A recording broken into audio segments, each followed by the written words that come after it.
Bueno, quiero agradecer a todos los que en este día habéis decidido venir y encontrarse primeramente con Dios y también con nuestros hermanos y hermanas. Seguimos con nuestra primera carta del apóstol Pedro y en esta oportunidad hemos titulado el mensaje ¿Cómo predicar sin palabras?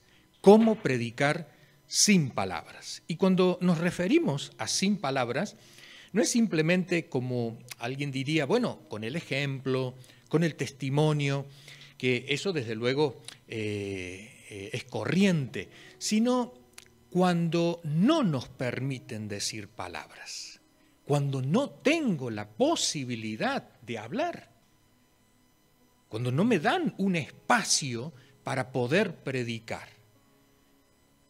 Por ejemplo, en un trabajo, no tengo ese espacio, se me prohíbe. Entonces, ¿cómo hago? ¿Cómo hago?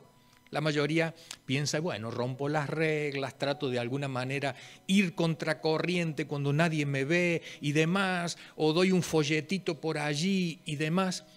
El apóstol Pedro nos da otra indicación. ¿Qué hacer cuando, por ejemplo, es en nuestra casa? ¿Qué hacer cuando es en nuestra casa?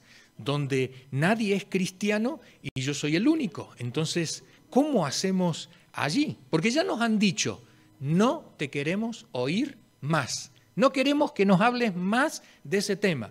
Allá tú con tu fe, con tu religión, con tu creencia, con tu espiritualidad, yo aquí con la mía. ¿Cómo hacemos para transmitir el mensaje de Dios sin palabras? Vamos a leerlo en primera carta de Pedro, capítulo 3, versículo 1 en adelante, dice: Asimismo, esposas, someteos a vuestros esposos, de modo que si algunos de ellos no creen en la palabra, puedan ser ganados más por vuestro comportamiento que por vuestras palabras, al observar vuestra conducta íntegra y respetuosa. Que vuestra belleza no sea la externa, que consiste en adornos tales como peinados ostentosos, joyas de oro y vestidos lujosos. Que vuestra belleza sea más bien la incorruptible, la que procede de lo íntimo del corazón y consiste en un espíritu suave y apacible. Esta sí que tiene mucho valor delante de Dios. Así se adornaban en tiempos antiguos las mujeres santas que esperaban en Dios, cada una sumisa a su esposo. Tal es el caso de Sara, que obedecía a Abraham y lo llamaba su Señor. Vosotras sois hijas de ella si hacéis el bien y vivís sin ningún temor. De igual manera, vosotros, esposos, sed comprensivos en vuestra vida conyugal, tratando cada uno a su esposa con respeto, ya que como mujer es más delicada, y ambos sois herederos del grato don de la vida. Así nada estorbará vuestras oraciones. En fin, vivid en armonía los unos con los otros, compartid penas y alegrías, practicad el amor fraternal, sed compasivos y humildes, no devolváis mal por mal, ni insulto por insulto, más bien bendecid, porque para esto fuisteis llamados, para heredar una bendición. En efecto, el que quiera amar la vida y gozar de días felices, que refrene su lengua de hablar el mal y sus labios de proferir engaños, que se aparte del mal y haga el bien, que busque la paz y la siga, porque los ojos del Señor están sobre los justos y sus oídos atentos a sus oraciones, pero el rostro del Señor está en contra de los que hacen el mal. Hasta allí nomás nuestra lectura. Recordemos algunos conceptos fundamentales cuando leemos la primera carta de Pedro. La primera es que los cristianos somos minoría. Y esto mismo Pedro se los va a transmitir a sus lectores: vosotros no sois muchos, vosotros no estáis conquistando el imperio, vosotros no sois mayoría en la provincia donde vivís. Y lo mismo nos pasa a nosotros. Somos minoría en el trabajo, minoría en el lugar donde estudiamos, muchas veces minoría hasta en nuestra familia, en el vecindario donde estamos, somos minoría. Ahora, ¿cómo hacer para que tú, yo, nosotros, que somos minoría, el pececito que aparece aquí de color amarillo-naranja, cómo hacer para enfrentar a la mayoría? ¿Sí? Que adrede está precisamente de color negro, ¿no? Porque muchas veces esa mayoría transmite pecado, esa mayoría transmite conceptos equivocados, principios falsos, costumbres que no ayudan, prácticas negativas. Y entonces, ¿cómo podemos ir contra esa corriente? ¿Cómo gano al que no es cristiano? Esa sería la pregunta. ¿Cómo gano al que no es cristiano? ¿Cómo gano al que no es cristiano? Si yo soy el único de mi clase, si soy el único de mi familia, si soy el único del vecindario, si soy el único de la empresa donde estoy, ¿cómo hago para ganar para Cristo a aquel que no es cristiano? Y la pregunta concreta que va a responder el apóstol Pedro va a responder a dos concretas. Una, ¿cómo gano a mi marido no cristiano? Y más adelante, ¿cómo gano a mi esposa no cristiana? ¿Cómo gano a mi marido no cristiano? Tenemos que hacer una aclaración. Cuando nosotros leemos la carta de Pedro, no es lo mismo que leer a Pablo. Porque Pablo, cuando da las indicaciones para el matrimonio, las da en un contexto donde ambos son cristianos. Porque llega a decir Pablo frases que son muy profundas, como por ejemplo que el marido tiene que amar a la esposa como Cristo ama a la iglesia. Claro, es todo en un contexto cristiano, ¿no? Y ahora, ¿qué ocurre cuando uno de los dos no es cristiano? Y aquí entra la carta de Pedro. Puede ser que tengamos nuestra pareja no cristiana por varias razones. Una, porque cuando aceptamos a Jesucristo en nuestra vida, los dos no éramos cristianos. Uno aceptó y el otro no. Otro motivo puede ser que en desobediencia me haya casado con alguien no cristiano y entonces ahora esté viviendo las consecuencias de esta situación. Entonces, si la situación es que uno de los dos aceptó a Cristo en un momento dado y el otro no, y entonces Pedro tiene una respuesta. ¿Qué hace esa mujer que dice, yo quiero que mi marido sea cristiano? Y acá tenemos que volver a hacer ahora otra aclaración. Este pasaje de la Biblia es muy criticado desde el mundo. ¿Por qué? Porque dicen, fíjate cómo la Biblia o la enseñanza cristiana es machista, es paternalista, humilla a la mujer y demás. Y acá nosotros tenemos que aclarar algo. La Biblia no está para defender ni los derechos del hombre ni los derechos de la mujer, sino que cuando se escribe la Biblia, se escribe en un contexto. En ese contexto, ¿qué ocurría? En el contexto del apóstol Pedro, ¿qué ocurría? Porque no vamos a esperar que llegar al siglo XXI, donde estamos ahora, donde hay una igualdad entre varones y mujeres, que todavía no se ha alcanzado, pero que se apunta a eso en cuanto a derechos, obligaciones, beneficios y demás. En el tiempo del apóstol Pedro eso no era así. La mujer era propiedad del hombre, Pero los hijos también eran propiedad del hombre. Y los esclavos o los sirvientes que estaban en su casa eran propiedad del hombre, y el ganado que tenía era propiedad del hombre, y las tierras que tenía era propiedad del hombre. La mujer no tenía ningún derecho a tener propiedades. Cuando se repartía una herencia, las mujeres no recibían herencia, solamente la herencia era para los hombres.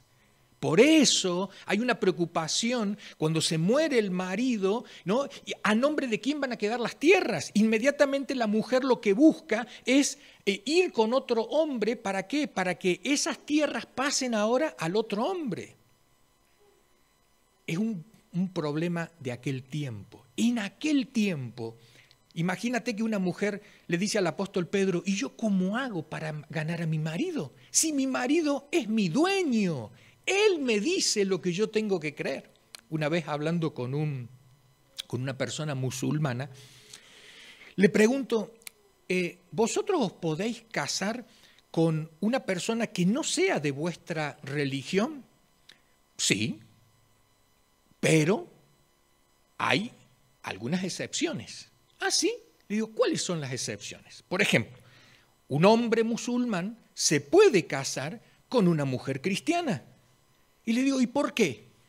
¿A la inversa no se puede? No, a la inversa no se puede. Una mujer cristiana, una mujer cristiana, una mujer musulmana no se puede casar con un hombre cristiano. Y le digo, ¿pero por qué? Y dice, porque es muy fácil. El hombre va a llevar a la mujer a su fe. Pero en cambio la mujer no puede llevar al hombre a su fe. ¡Ja! Y ahí lo tenemos. Entonces, tratando de entender un poco cómo es la cultura, cómo se manejan estos conceptos de propiedad de las personas, muchos de nosotros usamos mal aquel versículo de Hechos, ¿no? Donde Pablo y Silas están en la cárcel y el carcelero dice, ¿qué tengo que hacer, señores, para ser salvo? Y Pablo y Silas, ¿qué le responde? Cree en el Señor Jesucristo y serás salvo tú y tu casa. Y él dice, ¿cómo tú y tu casa? A mí no me dijeron eso cuando yo llegué a la iglesia. Cuando yo llegué a la iglesia me dijeron, ¿tú crees en Cristo? Sí.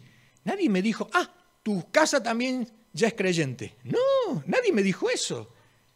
A mí me hablaron en la iglesia de una salvación personal, cada uno. ¿Por qué Pablo y Silas le dicen eso? Porque en el contexto, la fe del cabeza de familia, que en este caso siempre era el hombre, de la familia, era la fe de todos. Pero de todos significa que hasta los siervos también tenían que tener la misma fe.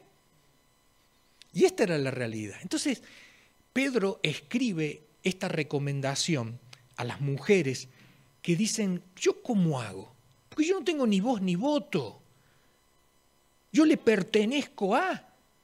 Veamos hasta dónde ha llegado esto de le pertenezco a, que por ejemplo, en los Estados Unidos y en otros países, la mujer tiene que cambiar el apellido. Ya no se llama más con su apellido, sino ahora recibe el apellido del marido. Del país de donde yo vengo, a las mujeres, ahora ya no, pero antes les ponían un D. Cuando se casaba era Francisca Gómez de y el apellido del marido. Ese D, ¿qué significa? ¿Qué le pertenece? Es de, aunque uno diga, no es que me pertenece, pero de ahí viene la raíz, de ahí viene el concepto, Es por eso que nosotros no le podríamos decir a las mujeres de aquel tiempo las recomendaciones que les podríamos dar a las mujeres de nuestro tiempo. Mira, cuando una mujer cometía adulterio, el marido la denunciaba. O podría denunciarla cualquier varón, no importa si fuera el marido, podría ser el tío, el primo o el vecino que la había visto, cualquier varón. Ahora, cuando una mujer quería denunciar a su marido por adulterio, acá la cosa se complicaba, porque tenía que encontrarse a 2 o más testigos varones. ¿Y quiénes iban a testificar contra ese hombre? Por eso cuando muchas veces leer sin el contexto, cuando le traen a la mujer adúltera a Jesús, y decimos, ¿y dónde está el otro, el marido, el que pecó? ¿A dónde está? Es que la denunciada fue ella. Ella fue la denunciada. Nadie denunció al otro. Nadie denunció al otro, porque para el otro hay que traer 2 o más testigos. Pero para la mujer, simplemente que un varón diga, esta cometió adulterio, ahí está. Pero eso también ha llegado hasta nuestros días. Y en el tiempo del apóstol Pedro, las mujeres decían, nosotros no tenemos salida. Y Pedro dice, sí tenéis salida. Sí podéis ganar a vuestros maridos para Cristo. Sí lo podéis lograr. ¿Pero cómo? Y entonces es lo que dice aquí la carta de Pedro. Dice, asimismo, esposas, someteos a vuestros esposos, de modo que si alguno de ellos no cree en la palabra, puedan ser ganados más por vuestro comportamiento que por vuestras palabras, al observar vuestra conducta íntegra y respetuosa. Acá hay 2 palabras, íntegra y respetuosa. La palabra íntegra, aunque la otra versión va a decir casta, ¿sí? Íntegra en el sentido de que hoy no soy una cosa y mañana soy la otra. Hoy me levanto espiritual y mañana soy la peor hija del diablo que hay. No, entonces dice Pedro, no. Hay que ser íntegro, hay que ser íntegro. Empecemos despacio. No querramos ganarlo todo de la noche a la mañana. Hagamos un buen trabajo, vayamos sembrando, mostremos integridad en todo lo que hagamos. Segundo, respetuoso. El respeto es algo que a veces nos olvidamos, ¿no? Yo le pregunto a veces a algunas personas, le digo, ¿tú eres respetuoso? Sí, yo soy. Le digo, pero mira, ya me ha faltado el respeto a mí. No, ¿cómo? ¿Cuándo le he faltado el respeto? Desde que nos hemos encontrado, tú has visto que yo tenía una camisa a cuadros, ¿sí? Y tú me has dicho, desde que nos hemos saludado hasta ahora, en 3 oportunidades, que esta camisa a cuadro no va conmigo. Y tú me lo has dicho, mire, que quizás a usted lo que le va es lo liso, esto a cuadro no le va. Y le digo, ¿sabes qué? Yo siento como que tú no has respetado la decisión que yo he tomado de elegir esta camisa, ponerme en este día. Ay, no me había dado cuenta. Vale, el respeto es algo simple. Es reconocer que el otro tiene derecho a pensar diferente, sentir diferente, decidir diferente, actuar diferente y hasta tener una fe diferente. Entonces, en otras palabras, le estaba diciendo a las mujeres, no critiques la fe de él. No digas que esto es del diablo. No le metas caña ahí diciéndole que todo esto le va a ir mal. Respétale. Reconócele que él es diferente, en otras palabras. Pero tú mantén una conducta íntegra. O sea, hoy, mañana, pasado, que muestra que realmente tú te tomas las cosas en serio, que crees en Dios. Que confías en Él, que tienes fe en Él. Sigue diciendo más adelante que vuestra belleza no sea la externa, que consiste en adornos tales como peinados ostentosos, joyas de oro y vestidos lujosos. Que vuestra belleza sea más bien la incorruptible, la que procede de lo íntimo del corazón y consiste en un espíritu suave y apacible. Así sí que tiene mucho valor delante de Dios. Esta sí que tiene mucho valor delante de Dios. Estos versículos no son como algunos han tratado de interpretar, que estos versículos son cómo se tiene que vestir la mujer en nuestros tiempos. No es para eso. Estos versículos no son para esto. Tienen un sentido. En el Imperio Romano en particular, los peinados de las mujeres, literalmente aquí el texto griego dice, cuando dice de peinados ostentosos, dice peinados de trenza, dice literalmente, ¿no? El pelo trenzado, ¿no? Y entonces, en el Imperio Romano, las mujeres por lo general se adornaban el cabello, pero se ponían también cosas en el cabello. Se ponían elementos ahí para que llamaran la atención. A lo mejor una cadenita, a lo mejor algo que brillara y esto y lo otro. Era para llamar la atención. Fíjate que si este versículo no lo podemos dar vuelta y aplicarlo a los varones. No se puede dar vuelta a este versículo y aplicarlo a los varones. ¿Sabes por qué? Porque hay un concepto, pero es un concepto no solamente cultural, sino es un concepto natural. Del macho y la hembra, de nuestra, digamos, de la humanidad, de los hombres, no me estoy refiriendo a los animales, ¿no? Del macho y la hembra, ¿cuál es el más bello o cuál es la más bella? Yo sé que muchos varones no van a estar de acuerdo con esto, pero la realidad ¿cuál es? Claro, la mujer es la que más llama la atención, es la que más atrae. En cambio el hombre es más tosco, es más conservador en su... Pero por eso la mujer se viste de una manera para atraer. Y es normal, es común.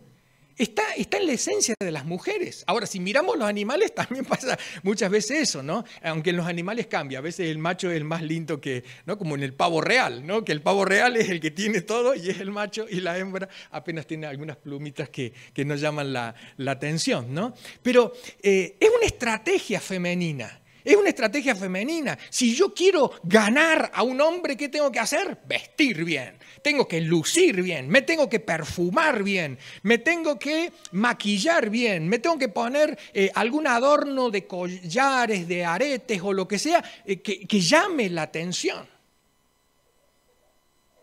Pero es verdad, va a llamar la atención.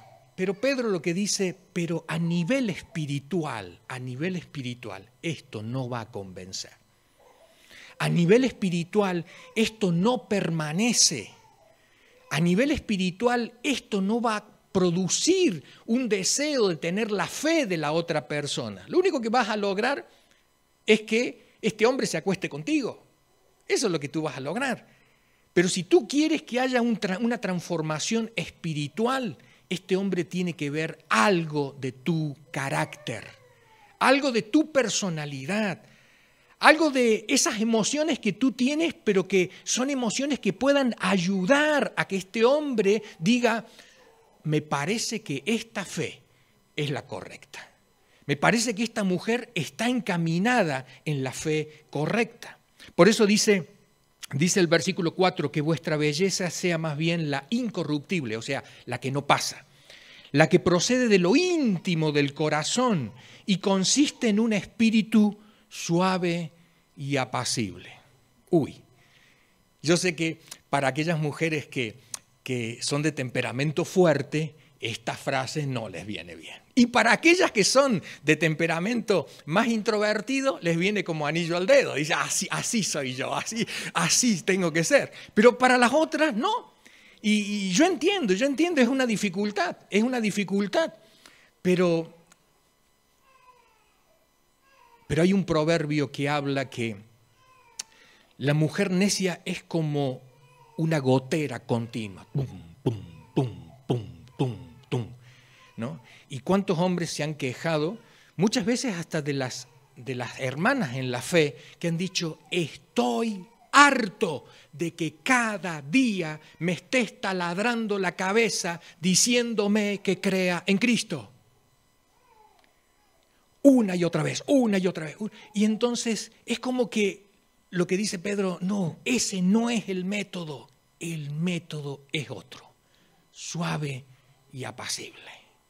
Y cuando yo pienso en esta suave y apacible, estoy pensando en ese viento que Elías, después de ver que todo se movía y demás, y después que pasa Dios, hay un viento suave y apacible. Y parecería ser como que Dios prefiere que en esa atmósfera que su Espíritu Santo puede obrar, puede manifestarse.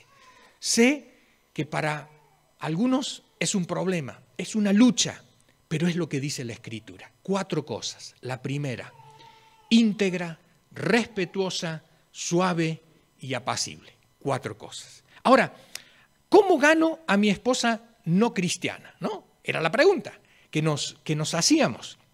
Ahora, ¿cómo gano a mi esposo? A mi esposa no cristiana. Recién hablábamos del esposo, ahora de la esposa. ¿Cómo ganamos a la esposa no cristiana? Acá cambia totalmente la cosa. El contexto sigue siendo el mismo. La mujer le pertenece al hombre, no ahora, sino en aquel tiempo. Y Pedro va a decir algo. Mira, puede ser que en uno de estos viajes este hombre se haya encontrado con alguien y este alguien le ha compartido la fe. Y él ha aceptado a Cristo, ha vuelto a su casa y se ha dado cuenta que, claro, la familia estaba practicando otra religión, otra fe, otra espiritualidad. Entonces, ¿qué tiene que hacer este hombre? Porque este hombre ahora tiene que hacer lo contrario, tiene que ganar a su esposa, tiene que ganar a su esposa. Y no puede ser, y acá está la clave, no puede ser como era en la antigüedad, por imposición. No puede ser que lo hagamos como nuestra cultura, nuestra sociedad nos dice. Si el hombre cree, listo, mañana cambiamos. Hoy somos hebreos, mañana somos musulmanes, pasado somos cristianos. No, lo que dice Pedro es algo diferente.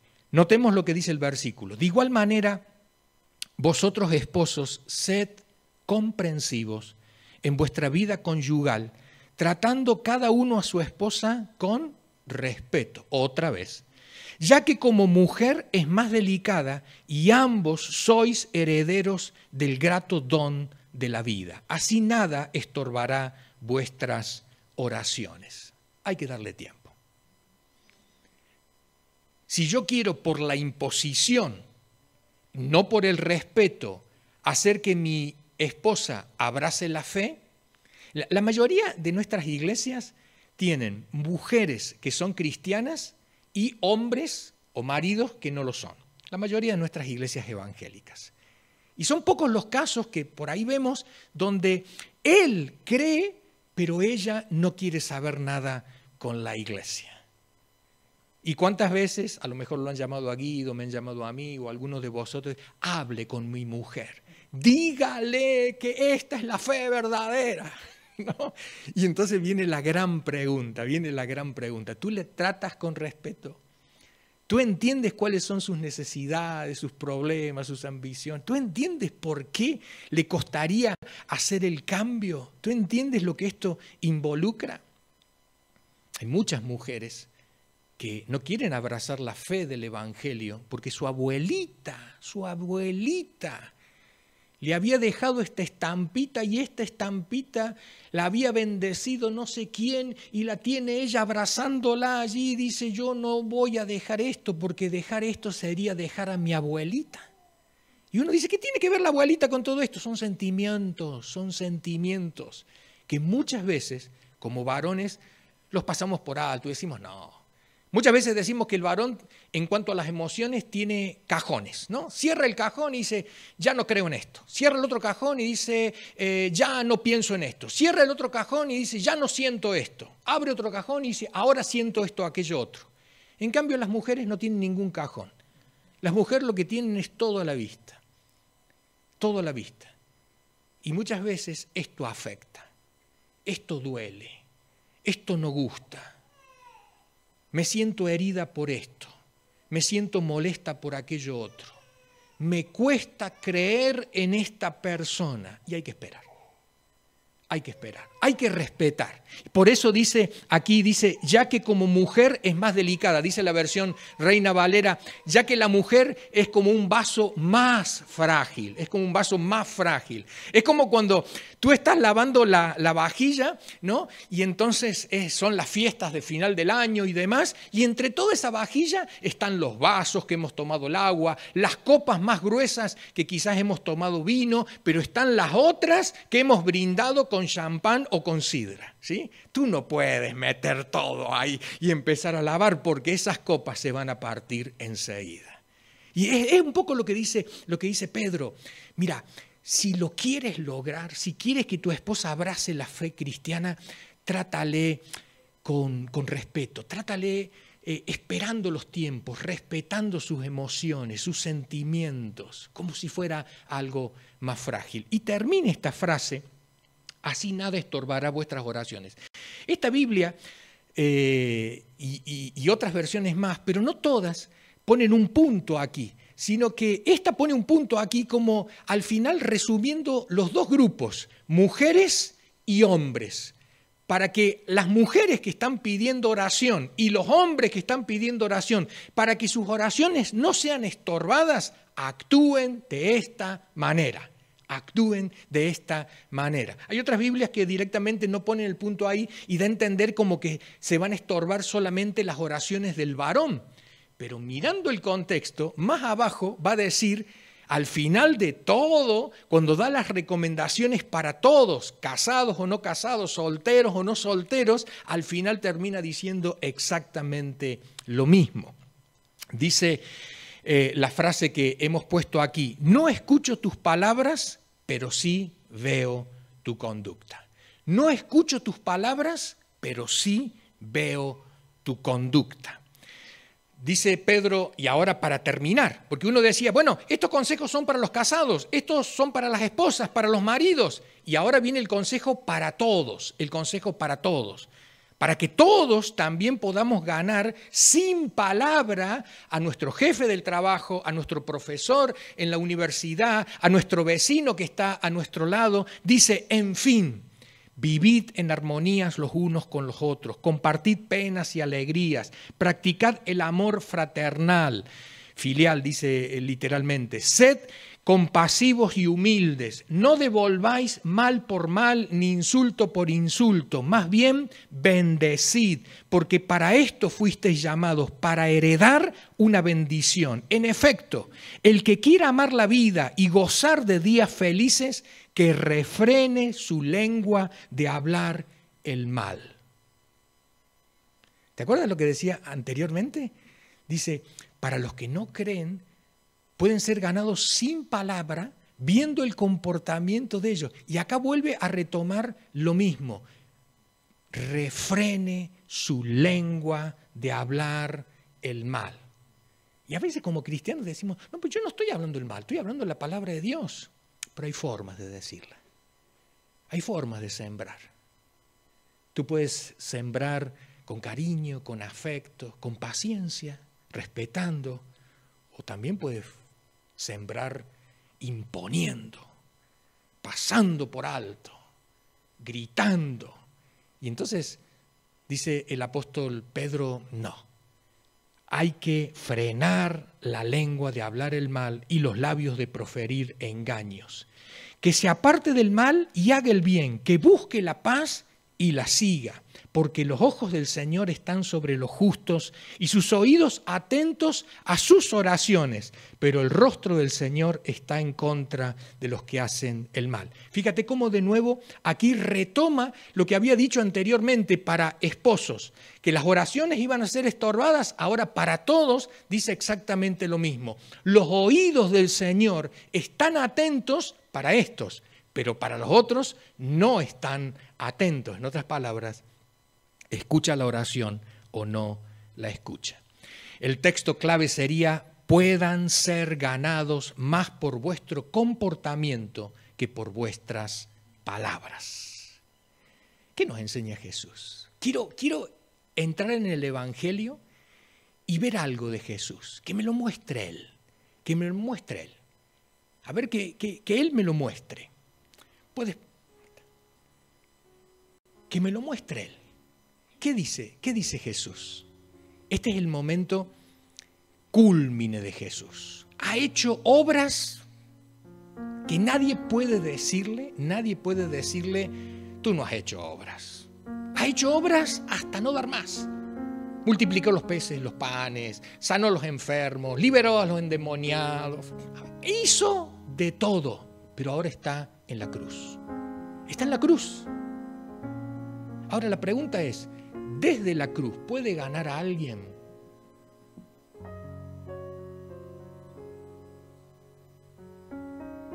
¿Puede ganar a alguien sin palabras? Desde la cruz, Vale, Veamos lo que dice aquí el texto, Marcos 15. Los que pasaban lo insultaban y meneando la cabeza decían: tú que derribas el templo y vuelves a edificarlo en 3 días, sálvate a ti mismo bajando de la cruz. Gente que habla mal de él. Hablan mal. Y él está crucificado. Imagínate el crucificado, está dolorido, pero que no puede pronunciar una palabra. No puede pronunciar una palabra porque tiene clavados los pies y las manos y no tiene apoyo. Le falta el aire. Le falta el aire. Y entonces está ahí tratando de hacer un equilibrio, porque si se tira, se asfixia. Entonces necesita ese... Y está golpeado, ha sido azotado, abofeteado, desde luego. Está sangrando. Y la gente, desde abajo, se está burlando. Dice el 31, ha salvado a otros, pero no puede salvarse a sí mismo. Que baje ahora mismo de la cruz ese Mesías, ese Rey de Israel, para que lo veamos y creamos en él. Los otros que estaban crucificados junto a él también lo llenaban de insultos. Ambos. ¿Te acuerdas que en los otros evangelios hay un relato, ahí parece que uno se convierte y demás, y demás? Pero acá dice que los que estaban crucificados junto a él, ambos los insultaban a Jesús. Ambos lo insultaban a Jesús. A esa hora Jesús gritó con fuerza: ¡estoy enojado! ¡Me las pagarán todos vosotros! Y ya verá lo que le pasará a Pilato. No, cuando gritó. Y cuando dice la Escritura que gritó, es porque es un esfuerzo extraordinario que va a hacer. Es lo último que tiene y no lo va a desperdiciar en una maldición. Y dice el texto, a esa hora gritó con fuerzas: Eloí, Eloí, lema sabactani, que significa: Dios mío, ¿por qué me has abandonado? Lo oyeron algunos de los que estaban allí y comentaron: mirad, está llamando a Elías. Siguen burlándose de él. Dejad a ver si viene Elías a librarlo. Nuevamente la burla. Pero Jesús, lanzando un fuerte grito, murió. Dice el texto griego, lanzando el último suspiro, murió.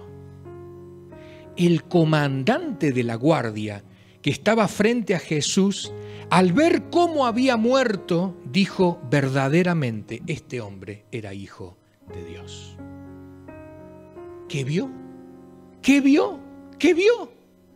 ¿Qué vio el comandante de la guardia? El comandante de la guardia, dice la otra versión, el centurión. El centurión es el que tiene un regimiento de 100 soldados. Los centuriones romanos eran famosos porque tenían mucho prestigio, ¿no? Habían visto muertes a granel. ¿Qué le convenció a este hombre? ¿Qué le convenció a este hombre para poder decir, al ver cómo había muerto Jesús, dijo: verdaderamente este hombre era hijo de Dios? ¿Qué vio? ¿Qué vio? Vio algo totalmente diferente. Todos los crucificados maldecían, insultaban, decían que se iban a vengar, pedían fuego del cielo, castigo del cielo sobre aquellos que lo estaban crucificando. Pero ve a un Jesús enmudecido y a un Jesús que simplemente habla con su Padre. Y al final dice: este hombre era diferente. Pero para que este centurión romano llegara a esa conclusión, fue necesaria la muerte. Tú y yo tenemos seguramente algún comandante o algún centurión que tenemos que testificarle. ¿Y cómo lo vamos a hacer? Puede ser tu jefe de trabajo, puede ser el profesor que tú tienes, o puede ser tu marido, o puede ser tu esposa, o puede ser tu padre o tu madre, o un compañero o un hermano de la familia. Y tú dices: es imposible. Aguarda hasta el final. Si te mantienes íntegro hasta el final, puede ser que hasta en el momento de tu muerte y de la mía, la persona diga: creo. pero hay que mantenernos íntegros hasta el final. Íntegros hasta el final. Es por eso que la recomendación de Dios en esta hora es: si no puedes hablar, dilo con tus acciones. Dios te dice en esta mañana: si no puedes hablar, dilo con tus acciones. Que el Señor nos bendiga a poder practicarlo.